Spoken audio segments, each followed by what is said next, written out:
मेरा नाम हरि सिंह है और मैं अपने काम में काफी अच्छा हूँ। और मेरा काम क्या है? मैं एक चोर हूँ। सिर्फ 15 साल की उम्र में मैंने मासूम दिखना और लोगों का भरोसा जीतना सीख लिया है।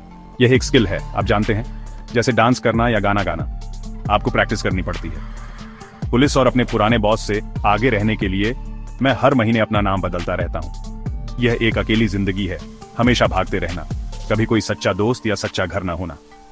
मैं खुद से कहता हूं कि यह सिर्फ एक गेम है, जीने का एक तरीका है। लेकिन कभी कभी देर रात में मैं सोचता हूं कि क्या जिंदगी में सिर्फ वो चीजें लेने से ज्यादा कुछ है जो मेरी नहीं है। यह एक छोटे लड़के के लिए एक भारी सोच है। एक दिन मैंने एक आदमी को कुश्ती देखते देखा। वह आसान और दयालु लग रहा था। उसका नाम अनिल था और वह लगभग 25 साल का था। मैंने सोचा, यह मेरा अगला टारगेट है। वह सीधा साधा लग रहा था, शायद अपने भले के लिए थोड़ा ज्यादा भरोसेमंद। तो मैं अपनी सबसे अच्छी, सबसे प्यारी मुस्कान के साथ उसके पास गया। मैंने उससे कहा कि मैं उसके लिए काम करना चाहता हूँ। ये मेरी क्लासिक चाल है, आप जानते हैं, करीब आओ, उनकी दिनचर्या जानो, पैसे ढूंढो और फिर पूफ, मैं गायब। मैंने सोचा अनिल भी दूसरों जैसा होगा, एक आसान शिकार, एक झटपट काम, इससे पहले कि मैं अगले शहर, अगले नाम पर चला जाऊं। लेकिन अनिल अलग था। उसने मुझसे कहा कि वह मुझे पैसे नहीं दे सकता। मेरा दिल थोड़ा बैठ गया। एक टूटा हुआ लेखक, मैं क्या चुराता? लेकिन फिर उसने पूछा, क्या तुम खाना बना सकते हो? मैंने झूठ बोला, बेशक। मैंने हाँ कहा। मैंने जो पहला खाना बनाया वह इतना खराब था कि उसने उसे एक आवारा कुत्ते को दे दिया। मैंने सोचा वह मुझे तुरंत बाहर निकाल देगा, लेकिन उसने नहीं किया। वह बस हंसा और मेरे सिर पर हाथ फेरा। उसने मुझसे कहा, चिंता मत करो, मैं तुम्हें सिखाऊंगा। उसने मुझे खाना बनाना, अपना नाम लिखना और यहाँ तक कि पूरे वाक्य लिखना भी सिखाने का वादा किया। यह अजीब था, किसी ने भी मुझे पहले कुछ भी सिखाने की पेशकश नहीं की थी। तो मैं अनिल के साथ रहने लगा। मेरा काम सुबह चाय बनाना और दिन में किराने का सामान खरीदना था। मैं थोड़ी बेईमानी करता था। शॉपिंग के पैसों में से 1 या 2 रुपए अपने लिए रख लेता था। मुझे लगता है कि अनिल जानता था, लेकिन उसने कभी कुछ नहीं कहा। वह बस मुस्कुराया। उसने मुझे एक छोटे भाई की तरह माना, नौकर की तरह नहीं। वह मुझसे अपनी कहानियों और अपने सपनों के बारे में बात करता था। पहली बार मुझे लगा कि मेरी एक जगह है जहां मैं रह सकता हूं। मैं यह भूलने लगा कि मैं चोर था। मैं सिर्फ हरि था, वह लड़का जो अनिल के साथ रहता था, वह दयालु लेखक। लेकिन पुरानी आदतें वे मुश्किल से जाती हैं, आप जानते हैं।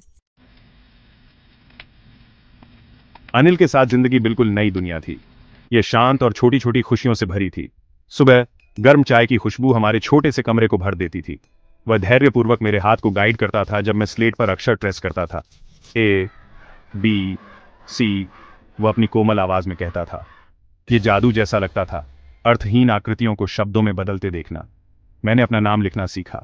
अपनी खुद की हैंडराइटिंग में हरि सिंह लिखा हुआ देखकर मेरा दिल भर आया। मुझे गर्व महसूस हुआ। मैंने एक शिक्षित आदमी होने की कल्पना की, कोई सम्मानित व्यक्ति, कोई ऐसा जो बिना चोरी किए महान चीजें हासिल कर सके। यह विचार रोमांचक था, एक नए डांस स्टेप की तरह जिसे मैं सीखने के लिए उत्सुक था। अनिल एक लेखक था, लेकिन वह ज्यादा पैसे नहीं कमाता था। वह मैगजीन के लिए लिखता था और उसकी इनकम कभी रेगुलर नहीं थी। कभी कभी उसके पास पैसे होते थे और हम बाहर खाना खाकर जश्न मनाते थे। अन्य समय में हमें हर रुपये के साथ सावधानी बरतनी पड़ती थी। लेकिन वह कभी चिंतित नहीं होता था। उसके पास जीवन को देखने का एक खास तरीका था, हमेशा आशावादी, हमेशा यह मानते हुए कि चीजें बेहतर हो जाएंगी। मुझ पर उसका भरोसा सबसे हैरान करने वाली बात थी। उसने मुझे अपने कमरे की चाबी दी। मैं अपनी मर्जी से आ जा सकता था। यह भरोसा मेरे चोर के दिल पर एक भारी बोझ था। इसने मेरी योजना के बारे में सोचना मुश्किल कर दिया। मैंने देखा कि अनिल कितनी मेहनत करता था। वह देर रात तक जागा रहता था, ऐसी कहानियां लिखता था जो उसे दूसरी दुनिया में ले जाती थी। उसने मुझसे कहा कि शब्दों में शक्ति होती है, जीवन बदलने की शक्ति। मुझे समझ आने लगा कि उसका क्या मतलब था। जितना अधिक मैंने पढ़ना सीखा, उतनी ही मेरी अपनी दुनिया बड़ी हो गई। मैं अब सिर्फ एक चोर नहीं था, मैं एक छात्र था। मैं ऐसा व्यक्ति था जिसका भविष्य हो सकता था। अपने पुराने जीवन में वापस जाने का विचार, एक धोखे और भागने का जीवन, खाली और दुखद लगने लगा। अनिल मुझे पैसे से कहीं अधिक मूल्यवान उपहार दे रहा था। वह मुझे कोई और बनने का मौका दे रहा था। लेकिन लालच हमेशा मेरे कान में फुसफुसाता रहता था। एक शाम अनिल नोटों का एक बड़ा बंडल लेकर घर आया। उसने अभी अभी एक किताब एक पब्लिशर को बेची थी। वह बहुत खुश था। उसने मुझे पैसे दिखाए और फिर मैंने देखते ही उसे अपने गद्दे के नीचे रख दिया। मेरे दिल की धड़कन तेज हो गई। यह वह पल था जिसका मैं इंतजार कर रहा था। यह बहुत पैसा था, महीनों तक राजा की तरह जीने के लिए पर्याप्त। मेरे अंदर का चोर जाग उठा। उसने मुझसे कहा, यह तुम्हारा मौका है हरी, इसे ले लो और भाग जाओ। बेवकूफ मत बनो। मेरे दिमाग के अंदर लड़ाई शुरू हो गई थी।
था जो मैंने चुराया था।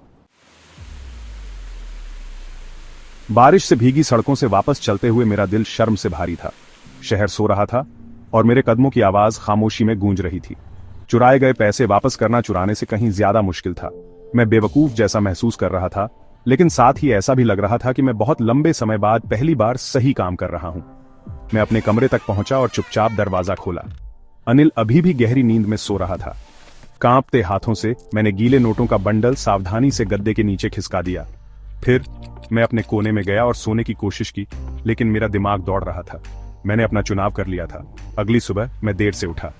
अनिल पहले ही उठ चुका था और उसने चाय बना ली थी। उसने 50 रुपये का एक नोट मेरी ओर बढ़ाया। मेरा दिल रुक गया। मुझे लगा मैं पकड़ा गया हूं। मेरा चेहरा पीला पड़ गया होगा, लेकिन अनिल बस अपनी हमेशा की गर्मजोशी भरी मुस्कान के साथ मुस्कुराया और कहा, मुझे कल पैसे मिले, अब तुम्हें रेगुलर सैलरी मिलेगी। उसने नोट बढ़ाया और जब मैंने उसे लिया तो मैंने देखा कि वह अभी भी पिछली रात की बारिश से थोड़ा नम था। वह जानता था, वह सब कुछ जानता था, लेकिन उसने एक शब्द भी नहीं कहा। उसने कोई गुस्सा या निराशा नहीं दिखाई। उसने बस मुझे दूसरा मौका दिया। माफी के उस एक काम ने मेरे लिए सब कुछ बदल दिया। ये किसी भी सजा से कहीं ज्यादा शक्तिशाली था। उसकी खामोशी समझ और उम्मीद से भरी थी। वह मुझे शर्मिंदा नहीं करना चाहता था। वह चाहता था कि मैं अपनी गलती से खुद सीखूं। उसी दिन बाद में उसने कहा, आज हम एक पूरा वाक्य लिखना सीखेंगे। उसने मुझे देखा और उसकी आंखें संदेह से नहीं बल्कि उसी पुराने भरोसे और दयालुता से भरी थीं। उस पल मैं जानता था कि मैं अपने पुराने जीवन में कभी वापस नहीं जा सकता। मेरे अंदर का चोर आखिरकार हार गया था, बल से नहीं बल्कि प्यार से। मुझ पर अनिल का विश्वास असली खजाना था। उसने मुझे दिखाया कि हर किसी के अंदर अच्छाई होती है, यहां तक कि एक लड़का जो खुद को चोर कहता है। बस एक व्यक्ति का आप पर विश्वास करना ही काफी है। शिक्षा ने मुझे एक रास्ता दिया, लेकिन यह अनिल का विश्वास और दयालुता थी जिसने मुझे उस पर चलने की हिम्मत दी। यह कहानी सिर्फ एक चोर के बारे में नहीं है, यह दूसरे मौके के जादू के बारे में है। यह हमें सिखाता है कि प्यार, विश्वास और थोड़ी सी शिक्षा एक व्यक्ति को पूरी तरह से बदल सकती है, और एक अच्छा दिल किसी को भी, यहां तक कि एक खोए हुए लड़के को भी अपना रास्ता घर ढूंढने में मदद कर सकता है।